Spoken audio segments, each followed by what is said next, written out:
Control defense. We have a lot of those techniques we show in class as well. Remember, control defense is just when someone's trying to grab you.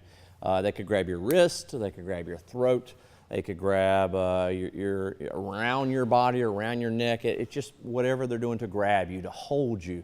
We're trying to get away from that. We're trying to defend that so they can't grab us, they can't hold us. I know we talked a lot. In fact, I think the last video we covered where somebody grabbed your wrist and how you would escape out of that wrist technique, being sure to go up against the thumb. That's a really good technique, and there's a variety of different ways you can finish it. I usually just come up and then push them in the face and then clear them out.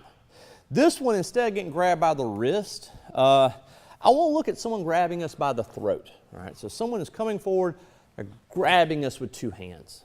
Now, one thing I want to point out very quickly, and Sensei Steve Fishman talked to me about this years ago when I was still probably a white belt then.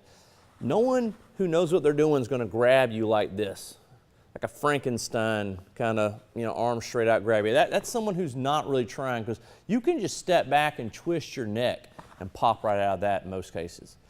It's when that person grabs you and pulls you in, like they're going to grab you and shake you.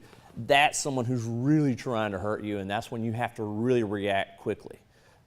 You don't have to wait till someone grabs you and then pulls you and then really has you tight.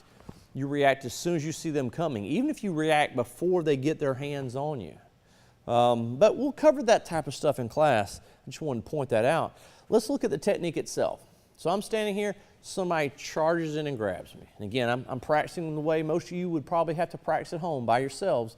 If you have someone to practice with, you're lucky.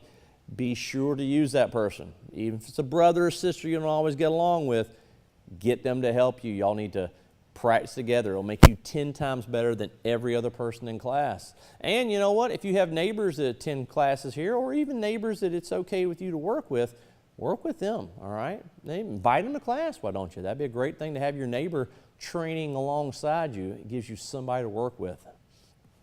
But anyway, I'm here. I'm imagining somebody coming forward and grabbing me. As soon as they grab me, most of the time my hands will come up, all right?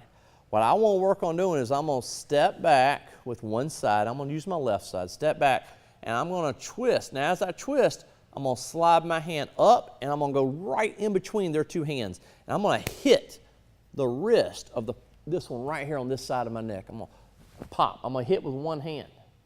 Now, he still has his hand on this side of my neck, so I'm going to twist back. I'm going to push with the other one. And then lastly, he's right here in front of me, so I take this hand right here, and I strike again. 3 pushes is what we used to call it sometimes. It doesn't have a particular name, but 3 pushes was what we used to always say. It's the idea of this guy choking me, and as he does, I'm going to step back, I'm going to push once, push twice, 3 times right to the face. Palm strike to the face. Don't think of this as actual pushing.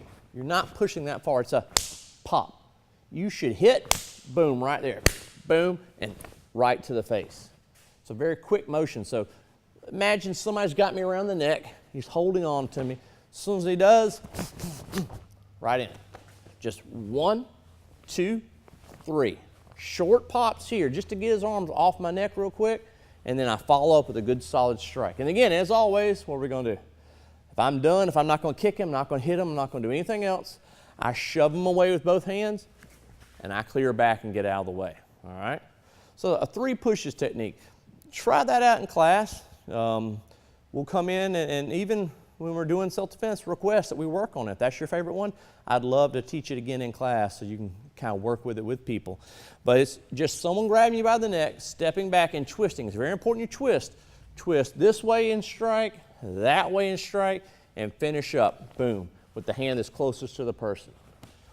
You can go the other way, but me stepping back and twisting this way and hitting with the other hand is not very powerful. I want my body to go so that my hand gets the power of my body twisting. And then I twist again, twist one last time, all right? So 3 pushes. Work on that for another control defense technique that you can use for your test.